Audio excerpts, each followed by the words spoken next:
Hello and welcome to Life Astrologer with me, Anna Isabel, a psychological astrologer. And so I always say I'm excited, and I'm always excited for various reasons when I have a guest with me. And today I have a wonderful friend, Lilla, joining. Hello, Claire. Hello, Anna. How are you? Very well. So now the looking at your chart, it's certainly a busy chart. And just so that people understand, you have a varied career from teaching music to, well, exploring shamanism. So perhaps you might like to tell people a little bit about what you are doing. So, what I'm doing at the moment is bringing together all the training that I've done over the past 14 or so years with astrology, tarot, shamanic practice, Reiki, sacred geometry. There's lots of things that I've explored to understand something deeper about why I'm here and also something deeper about life itself. All of those things I'm bringing together to actually offer training for other people to equip themselves with those skills, but in a way that I see it as they're not separate strands, but that they actually come together as a sort of connected unit, which I think will make everything more accessible but more exciting as well for anyone wishing to empower themselves with these abilities. The other thing which feeds into my current situation is that I'm doing a master's in consciousness, spirituality, and transpersonal psychology, which is always a mouthful to say. And that training as well is obviously a more intellectually based training, but it has, even though it's still ongoing, it has actually changed my life in so many ways, and it's still unfolding because of the nature of looking into the transpersonal realm and engaging with it. I would encourage everyone to engage with it because it's so transformative. And that's what I think the beauty of all these things are. They transform your life. So I was just listening to what you were talking about there, and the thing that struck me was that you've got Jupiter in your 12th house, but conjunct your ascendant. So it's conjuncting your ascendant from the 12th. And I think what that's speaking to me of is this expansive energy in the realm of the 12th house, the realm of the mystical, this exploration. People talk about Jupiter being about travel.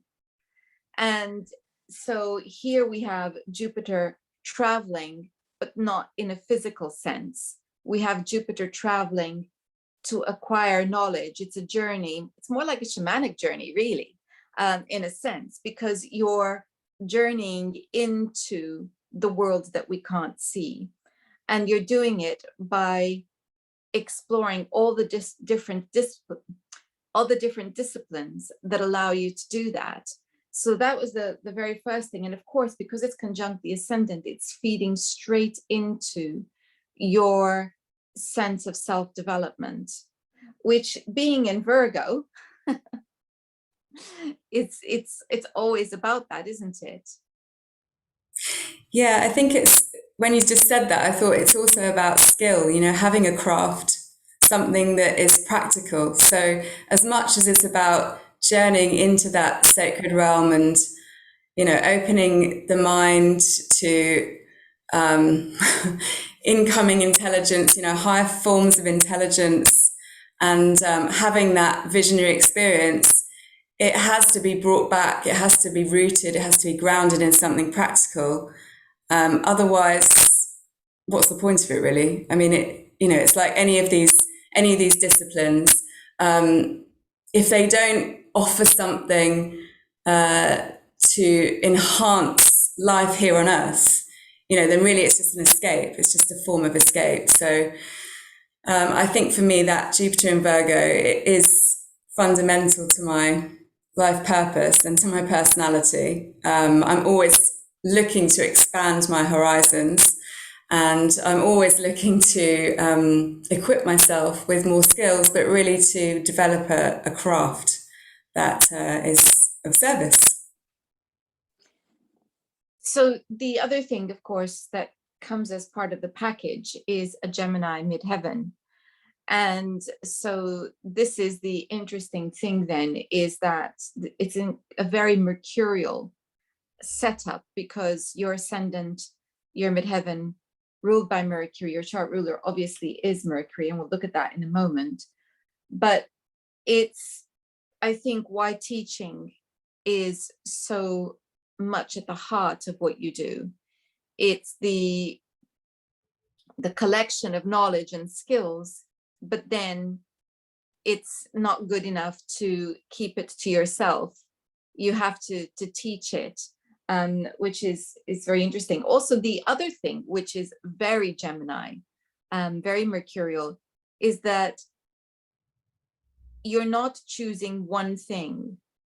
You're exploring all sorts. So it begins with teaching, and then it's the sharing of music through teaching music, and then it's the sharing of something that you've just learned through teaching. So it's this exploration theme is there because of the Mercury as much as because of the Jupiter. They're both, in a sense, they're working together. After all, Jupiter is in its own sign.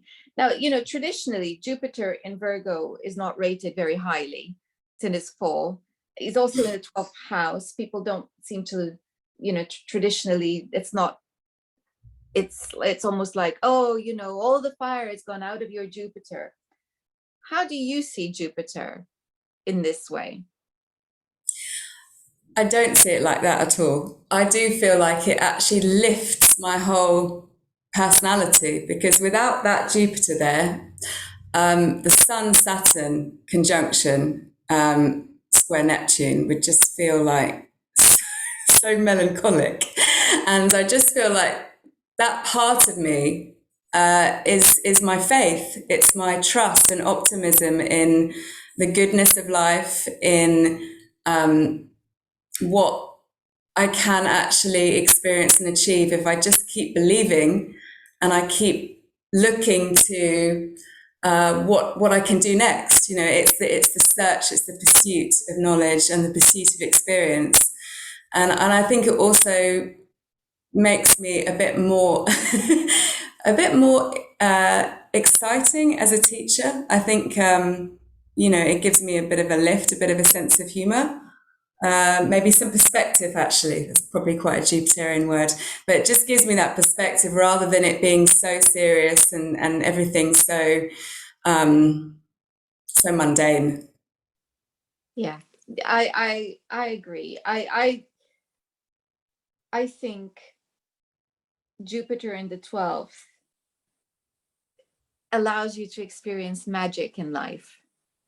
And I Yes. can't think of a better way to live than to have Jupiter in the 12th, than to be able to experience magic in life. So the question then is, well, where's Mercury then? And so Mercury is in Libra, in your first house, conjunct Pluto. And I would think that means that you're very particular about your words and your choice of words. Powerful and beautiful they have to be before they come out. Is that right? Yeah, I do think a lot about what I'm going to say. Sometimes a bit too much, because then you lose spontaneity.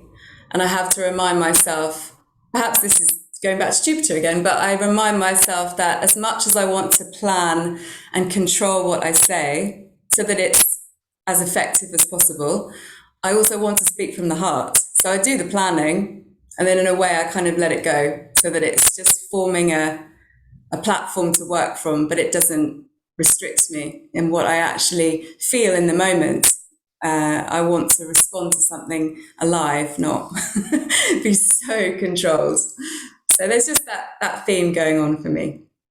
Well, the nice thing is that you also have Mercury in a trine with the moon. So, speaking from feeling is really very important. And it's in a sextile with Venus, which is in Leo. And well, it's in Leo. You can't shut Leo up. It's you can't do that. It's going to be spontaneous. It's going to want to be in the moment. So that's a lovely thing to have there. So now, that's a lovely kind of whirlwind tour of your chart.